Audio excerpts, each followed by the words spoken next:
Hello, family. Welcome back to JFK Today, your direct link to all things politics, comedy, and culture. I am your host, Janaya Future Khan, champ yapper and frequent nuisance in the activist and comedy worlds. Let's get dialed in. A quick overview for your Monday. We're talking trans rights 2.0. What do we know? What do we need to know? What is real and what is not real? Gender. Who the fuck is Pam Bondi? This is the person who's going to be taking over for Matt Gaetz. Who is that? And a little bit on secret money. But before that, some quick hits. I got to tell you, I woke up innocently on a Sunday, right? And did not expect to discover that Isaac Newton had closer financial ties to the transatlantic slave trade than previously understood. I didn't know that I didn't know that this was a thing. I didn't know. Nobody taught that about Isaac. I mean, I know when you look back at the times, right? There's nary a white man who did not participate on some level. But deep ties. Sir Isaac Newton. I'm going to tell you something. That man definitely made the theory of gravity because he's got me down. You got me down, my nigga. You got me down, Sir Isaac Newton. Okay. This theory of gravity revolutionized science, right? This guy rose to the upper echelons of London's financial world. I knew those things. But there's this book called Ricardo's Dream, and it covers the life and work of David Ricardo. This is a pioneer of economic theory and the wealthiest stock trader of his day. So, in that book, it re-examines Newton's time as a master of the mint, as they say, at the Royal Mint, where the scientist, right, wielded political influence and amassed vast personal wealth after leaving his academic position in Cambridge. I was like, oh, wow. Okay. They've always rolled like this. What? So during the scientist's 30-year tenure at the Mint, the book outlines Newton oversaw an influx of gold mined primarily by enslaved Africans in Brazil. And as master of the mint, he took a small fee for every coin that was minted. So he actually had a hand like, oh my God, is nothing sacred?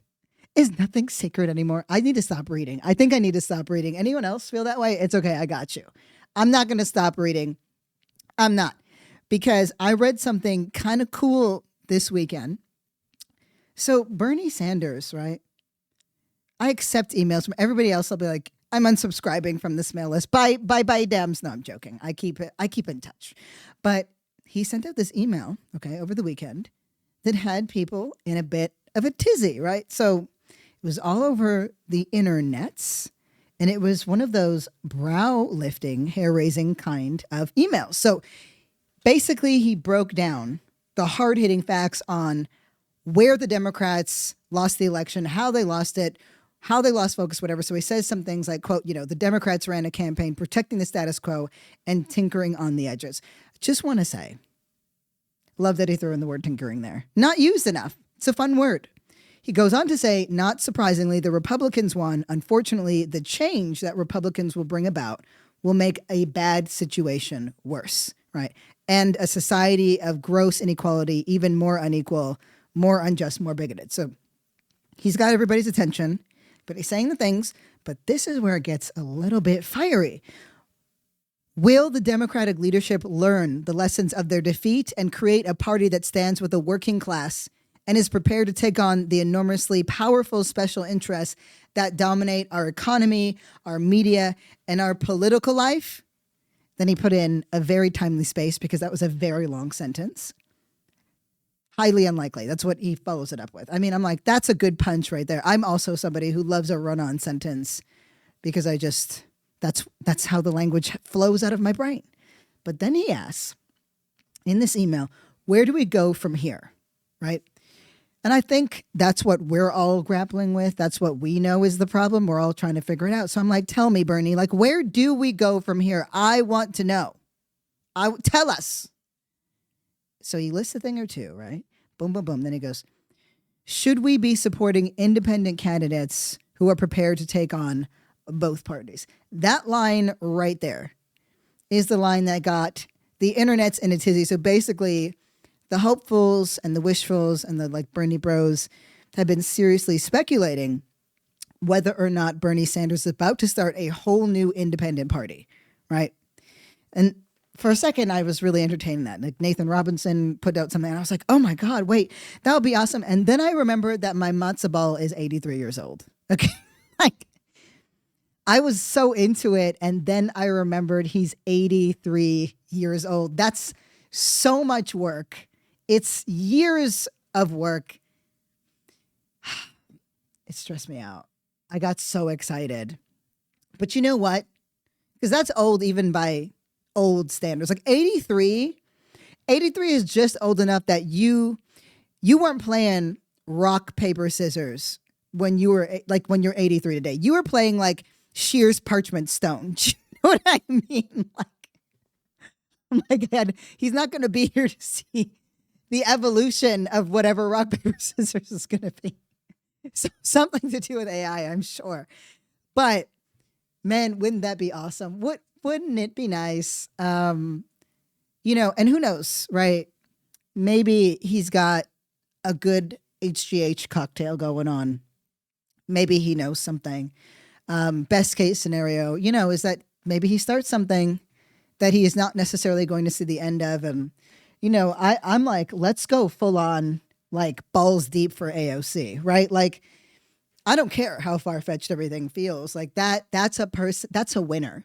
That's a winner right there. Sarah McBride, that's a fucking winner right there. I'm like, let's pick our champions and then protect them because, of course, those special interest groups that we just named, like really just pick them off one by one. And I keep like the horseshoe thing that's happening is so wild, like in terms of how polarized our politics are, right? And it's not a clean polarized anymore. It's very, very messy and complicated, which is, we've talked a little bit about that with, fighting back against and really fighting to reclaim Jewish identity away from whiteness. But I just saw something, I'm pulling it up right now. So that's why you're hearing me be a little bit inarticulate. But there was like, stop ADL. No, not the ADL. Okay. Stop anti-Semitism. They put out a post, right? And the post listed the number one anti-Semites, right? That's where they're at. That's the good work that they're doing. And on that list, right, is Candace Owens, which definitely, I mean, it's really wild because there's this moment where people, are on the right are running on this very pro-Palestinian movement thing, but it's not actually pro-Palestinian. It's very anti-Israel, which I'm okay with, but then it's anti-Semitic, which I'm very much not okay with. So they put Candace Owens on this list, and then they put Cori Bush on this list. And if you've heard the older episode, or a few episodes ago, although I've covered it a bunch, is that Cori Bush was targeted by AIPAC because of her genuine, fight for Palestinian rights that had nothing to do with anti-Semitism. But again, they've conflated the two. John Cusack is on that list. Hassan Piker is on that list. And it's wild. Like Bassem Youssef, like and Greta Thunberg. That's one of my favorites. And those names are along actual, anti-Semites. You got Jake Shields, right? Jackson Hinkle. Come on. You got Candace, you got Dan Bilzerian. And these are folks that, make sense until they stop making sense. But this kind of collapse of context really matters and is something we really need to be concerned with. Anyway, so it's just like when we do get these folks in, right, who share our political views, right? We have to also have a strategy in place and a plan in place to keep them there, because these special interest groups that the Democratic Party, that essentially buys and pays for loyalty from the Democratic Party, are doing the same things on the other side. We really are in a vice grip. We need something new, right? And in the meantime, there's so many places and spaces where we can sort of plug in and do our good work. So this is a moment for us to, and that we're all here, we're working together, we're figuring it out. And we're doing it. I want to be really clear, right? I know what it is. You're waking up, you're okay, maybe in the morning, terrible in the night. All these things, we're vacillating between, I think I'm okay, or is there a ledge that I could just sit on, maybe slip off of, depending on the hour of the day. But you're not alone in that. And if you do feel alone, hey, then we're alone together. We're moving through this thing together. So here's a clean transition. Who the fuck is Pam Bondi? I had to look her up. I was like, who's this bird that is now going to replace Matt Gaetz? So here's a briefer on the new person, the person who's now going to be running, very likely going to be running, the Department of Justice. Okay? She's the lead pick, so she's a full-on Trump loyalist, right? Definitely has some legal chops behind her. Qualified is a really weird word now in this American context. I don't even know what that means because none of these people are qualified. Again, this is the wet dream of a Republican supporting Midwest mom, okay? But she has definitely had some legs in terms of, playing the role of attorney general here, there, whatever. So I thought, okay, let me look at her actual record. What major cases has she fought on? Get this. This is incredible. So Bondi participated in efforts to overturn the Affordable Care Act, right? The thing that gives people, right, particularly people, low-income people, old people, people with pre-existing conditions, that thing? Yeah, she fought to overturn it. She also fought to overturn the legalization of marijuana. So I'm like, okay, so she's a hideous individual, but also not fun. She's not fun at all. She also fought the multi-state lawsuit against Purdue Pharma. Okay, take a second to think about this. She fought the multi-state lawsuit against Purdue Pharma. So she fought to protect Big Pharma. And I want to be really clear about this. Purdue Pharma and that multi-state lawsuit. Yeah, the maker of OxyContin. Remember what was destroying, right? And this is the language of mainstream media. Destroying, poor and white communities, and namely white folks, because they were the only ones who can get the medication. And of course, it was treated totally differently, right? People were getting over-prescribed because that was the culture and there was a financial incentive, and then people would become addicted and then they would be cut off and then they had to go through all these things. And because it was white people, there was a lot of empathy in public and there was this whole thing. And it was very different from how things like crack cocaine, which was also sent into neighborhoods, was treated, but egregious and ugly and wrong nonetheless. So I'm having a moment. I know, and I know you know. You know that I know that you know that I know that this whole shit is ass backwards. But are you kidding me? I'm thinking of these moments, right? Because I saw a couple of clips of people where Pam Bondi was, addressing Trump audiences at different campaigns. I didn't even know she was around because, I had no idea who she was. But there were people clapping or all these regular, Trump supporting white folks in the background. And I was like, that this is you, right? She's fighting against you and everything that you claim to stand for or against, she fights for. It's wild. What Big Pharma did to regular white folks across the country is horrific. It absolutely exploited pain on every fundamental level. I watched every docuseries you can on that.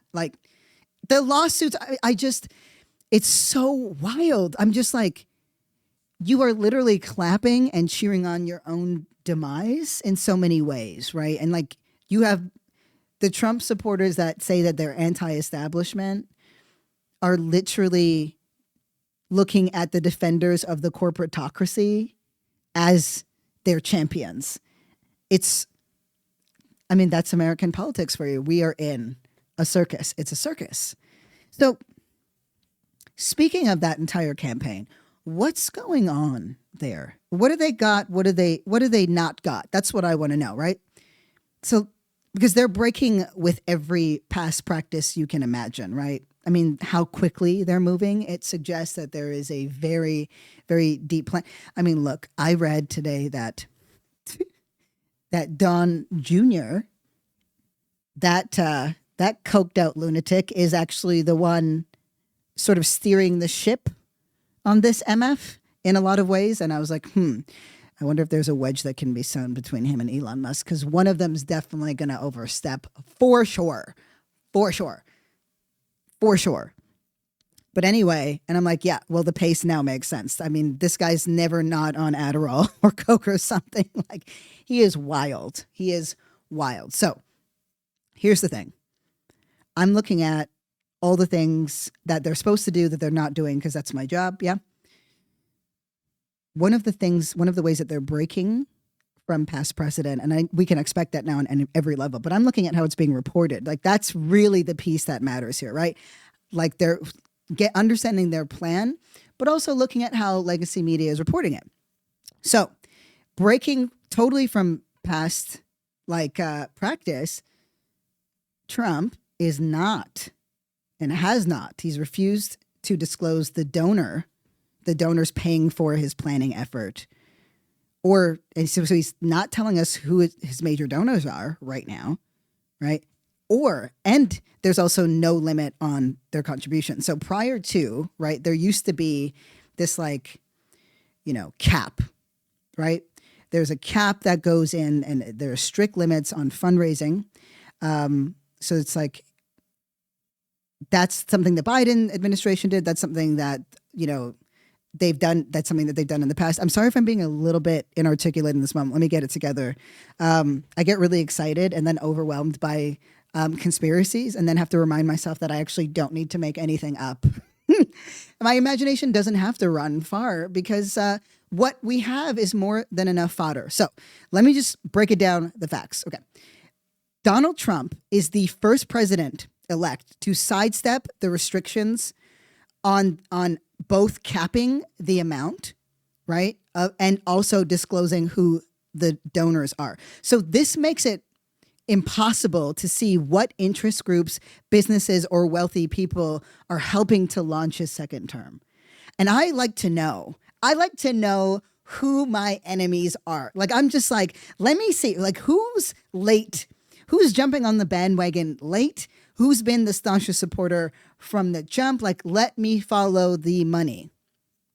He has so far declined to sign an agreement with the Biden administration that imposes strict limits on that fundraising in exchange for up to $7.2 million in federal funds earmarked for the transition. They're like, no.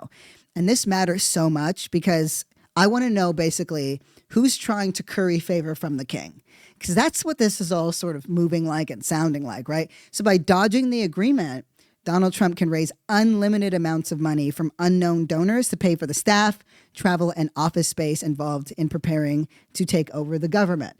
I want to know who's gobbling Trump right now, right? I want to know.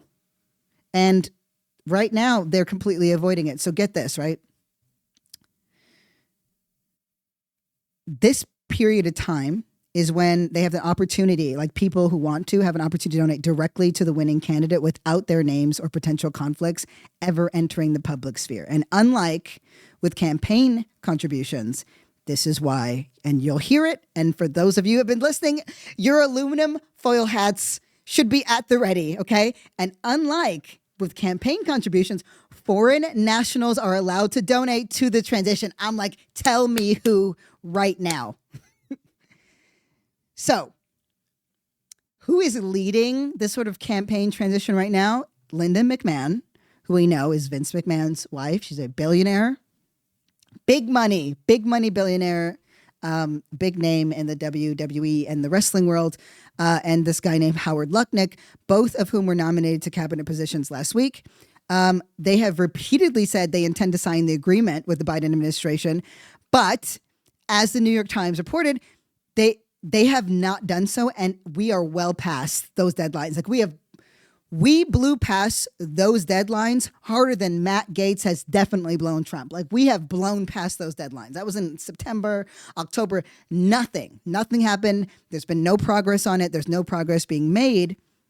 And of course, the White House is obliged to offer the agreements to presidential candidates under a federal law known as the Presidential Transition Act, right?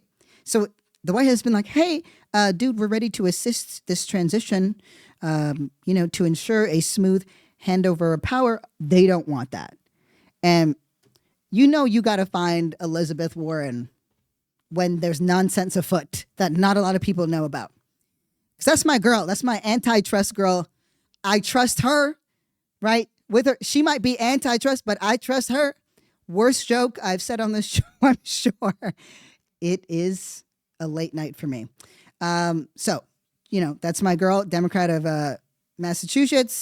She's a senator. She sent a letter to the Biden administration raising concerns that the Trump transition's failure to sign the agreements was, quote, uncharted territory that, quote, threatens the American public. That's exactly right. She asked for an accounting of how the administration was engaging with the Trump transition on the agreements. Nothing, no word on that yet. Imagine if we had nothing but Elizabeth Warrens and AOCs. Like, come on. That girl has the best, honestly, Elizabeth Warren has the best knees in the business. She is always running. She's always fighting. She moves. She's got the skills of, Sweet Pea Purnell Whitaker. And I'm not talking about the little dog, although he's got some pretty good moves. I'm talking about the boxer that inspired the name. That's my girl, right? She's got good knees, and it's because she's not used to crawling on them. Like a certain billionaire entity who's currently trying to favor power with Donald Trump. But whatever, what do I know? I'm just here yapping. Anyway, it felt like a good moment, right, to just close out this whole, Sarah McBride situation, because this is what I've noticed, right? So I've posited some arguments, and I wanted to sort of pull back the curtain a little bit on how I reach some of the conclusions I reach, right? So I'm going to model some of that for you.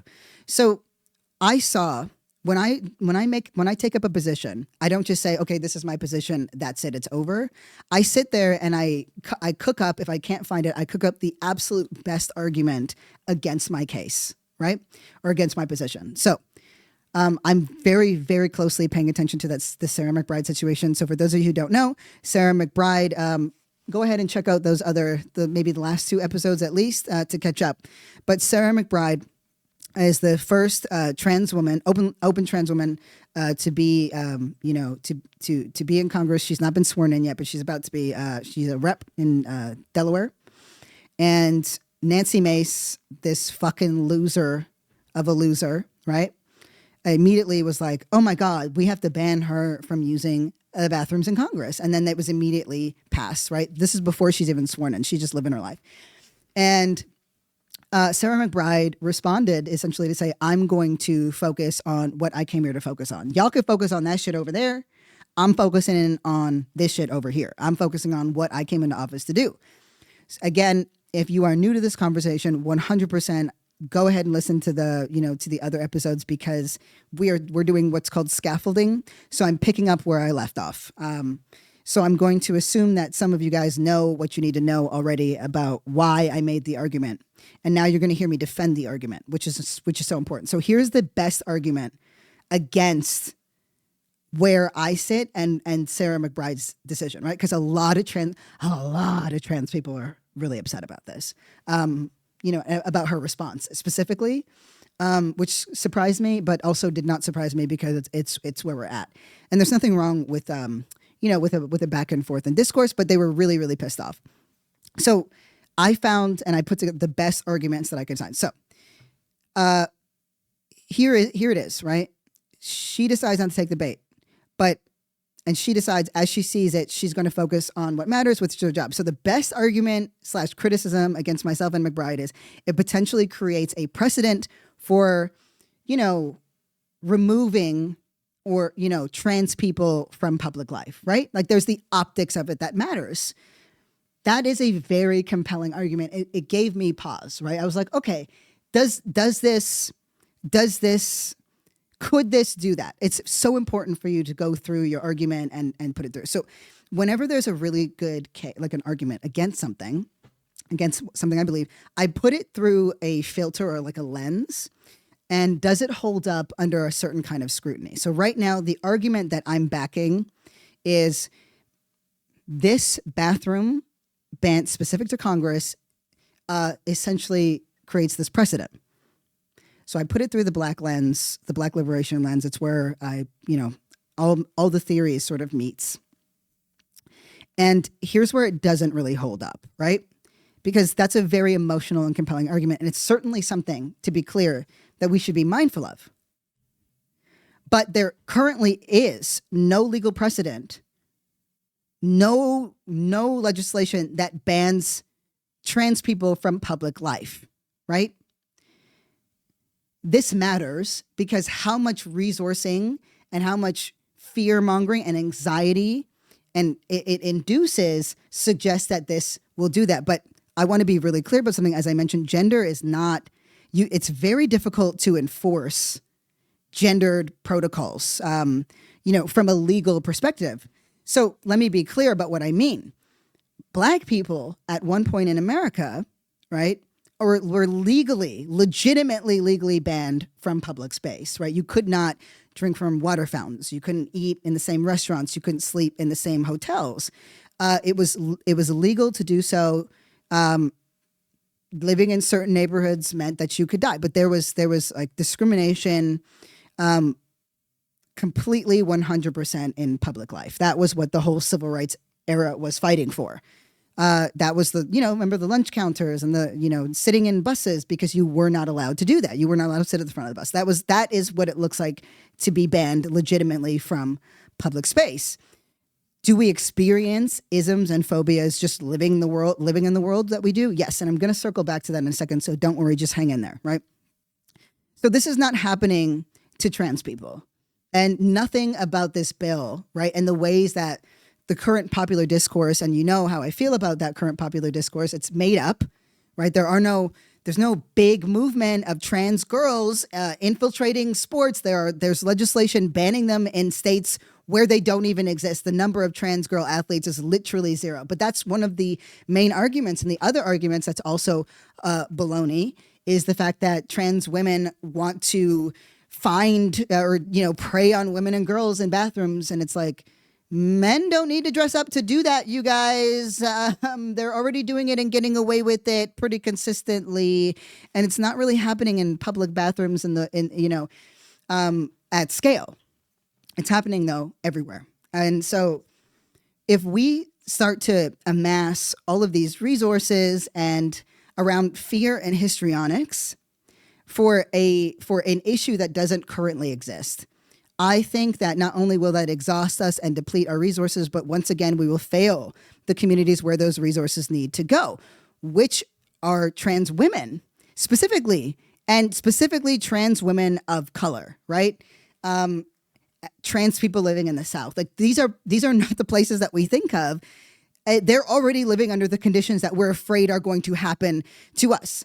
And the reason why, let's say, and I want to take this argument, right? There's this, trans people or whatever are not allowed to use, bathrooms in Congress. You have to use the bathroom of your assigned gender, whatever the language is on that.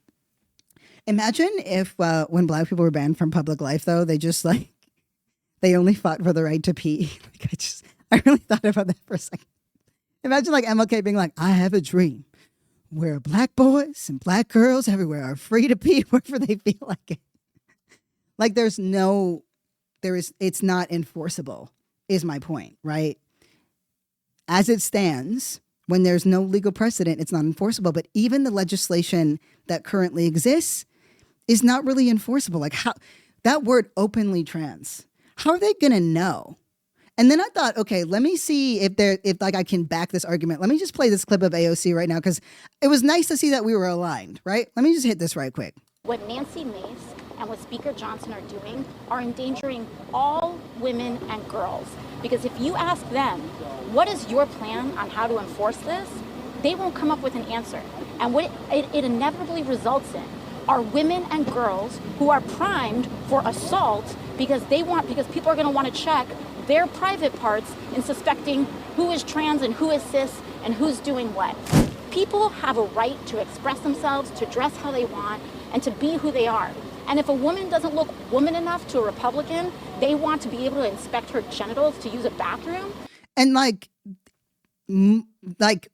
cis women are definitely being impacted by this and being picked apart and combed through on their visuals alone because of how transphobia is playing out. It's disgusting, and everybody, no matter how you feel on this issue, should reject it completely. What are they doing? They're doing this so that Nancy Mace can make a buck and send a text and fundraise off an email. And that's exactly what she did. Like she was frothing at the mouth. And that's just it. We are an opportunity. Like trans people are seen as just an opportunity. It's completely a red herring. It's based in nothing, but they ran on it. And again, this is like a moment where they're about to be in office and they've ran on these campaigns for hocus pocus issues. And the problem with that for them, not for us. For us, this is fucking awesome. But the problem for them is they're gonna have to lead, and they have no intention of doing that. People are still going to be angry. People aren't going to be able to pay their bills. They're not going to be able to pay for gas. They're not going to be able to pay their rent, right? And they're still going to be talking about trans women. And our job, I think, is to help usher in a narrative far more compelling than this anti-trans one, because it doesn't do anything, and it never did. And and I've been reading Jonathan Haidt. I think it's Haidt, right? Jonathan Haidt. I've been reading him, The Righteous Mind: Why Good People Are Divided by Politics and Religion. This is one of the books on my list, and what it explains really beautifully, right, through empirical data. Those are two of my favorite words together. I just love it. Who knew that a word that at its root was so horrible, but put a little dress on it, transition it a little, empirical data, something beautiful. So it really, essentially is interrogating this notion of morality. How much of it is culture? How much of it is innate? What does it look like, in social conventions when it's enforced? What does it look like in America where there's this concept of individualism, et cetera, et cetera? And that's a larger conversation, but I'll just say this. I'll say this, right? What's incredible is across the board, no matter what, by the time we're 3 to 5, we have this like innate desire, right? Like not desire, no, innate knowledge that causing harm is wrong. That is arguably the only innate thing that we have when it comes to something like morality. We understand at such an early age, causing harm to others is wrong. And it's likely because by then we have experienced some form of harm, touched a thing, got shocked by a thing, somebody didn't give us a hug when we needed it, whatever it was. We have an understanding that causing harm to other people and beings like animals is wrong. What's fascinating is the mental gymnastics that happen as we age, where there are instances where there are no victims, right? Because again, that means we're now compelled to see, we are compelled to action when we believe that somebody is being harmed. But when there is no victim, we will invent one because of our own, whatever supports our own emotional discomfort or discontent or disgust, we will invent a victim. And they were like this, this empirical data was sound, right? Like it's multi-generational, it's this, that, and the other. But they are so clear about, they train their subjects, those who are asking the questions, right? They train their interviewers and do not allow people any space for inventing a victim. But people always do. And this is one of those cases, right? Well, there's little girls everywhere. And, we should care about women in sports. You don't care about women, and you don't care about women in sports. You never have. It's a talking point. And all these guys who call themselves free thinkers sound exactly the same. It's very weird to me. But we invent a victim to support our own political leanings or our whatever makes us uncomfortable. That trans people make other people uncomfortable. It's very, very much, I think we do. I think we do generally because we're not this or that or the other or, whatever it is. There's a lot of reasons. Some of it's going to be transphobia. Some of it's just going to be, honestly, the fact that people had the courage to live life in a way that made sense for them. There's more to be said on this. I want to be more respectful of our time, but there's a final argument. I mean, we're going to be talking about this a lot, but there's a strong case that I'm going to be making tomorrow that kind of helps fully round this thing out. But I wanted you to see this argument in action because it doesn't sort of hold up. We need to, that transphobia exists. I want to be clear, is not in question, but the people who are experiencing it are poor trans people, right? Specifically in the South, right? And I'd argue in the Bible, on the Bible Belt as well. And it's, nobody's coming for us, right? It's just, it's trans women of color who have experienced the worst manifestations of transphobia. Black trans women, brown trans women, indigenous, two-spirit folks, like what you name it. But if there's a woman involved or femme part, it's real and it's happening. And this is a moment, I think, for us to not give in to the histrionics and to really focus our attention where it needs to be. Because the truth is, trans rights, as we sort of envision them, they never really fully extended that way. And it's because of society. I mean, you want proof that trans women are women. We don't, and I'm saying we, like, you know, but society doesn't give a fuck about trans women. And our movement cultures are an echo of that. And that's what I will be talking about tomorrow. What a cliffhanger. Okay, why don't we hit the VMs for that voice note of the day? Hey, Future. This is Leah calling in from the Northeast. Any chance you remember Adbusters, the magazine from the 90s? And if so, do you think it has any relevance for this current political, social moment? Okay, thanks. Loving the show. What a dope question. Here's the thing. I was single digits in the 90s. So I definitely wasn't like living through that era. But I had heard of it before because I love 90s core shit, and I also really love the aughts. I guess, yeah, I'm a big fan. So I wasn't like aware of it in its prime, but I was shocked to discover, right? Because I was like, yo, I know a little bit about fucking Adbusters because I know about zines, you know, like original plumbing, like that shit. So that culture. But I looked into it. That shit was Canadian. It was Canadian based, Leah. Come on. I bet you shot that to me because, you know, I don't, there's so many Leahs that are fucking gangster as hell. But this, I actually went down this huge rabbit hole. So it's a Canadian based bi-monthly publication that started in 1989. That's so fucking cool. But I started to like look into it because it was like, they talked about global collective power. They had writers, artists, designers, musicians, poets, philosophers, and punks. And I'm like, oh my God, that's everybody I like. That's everybody I like. And they've been smashing ads. That's what they're talking about. Smashing ads, fighting corruption, speaking truth to power. Like this 90s rhetoric gets me. Look how excited I'm getting. We're trying to forge a new way of living, create a whole new cultural vibe to escape the capitalist paradigm and halt humanity's slide into a 10,000 year dark age. That is language direct from it. If we didn't know about Adbusters, we certainly do now. Is this what we need to be basing our Substack platform on? Ooh, let me tell you, I am putting in all these shits into place because this is how I'm looking at it. I know there's going to be some highs and lows, you know, for us before this new year starts.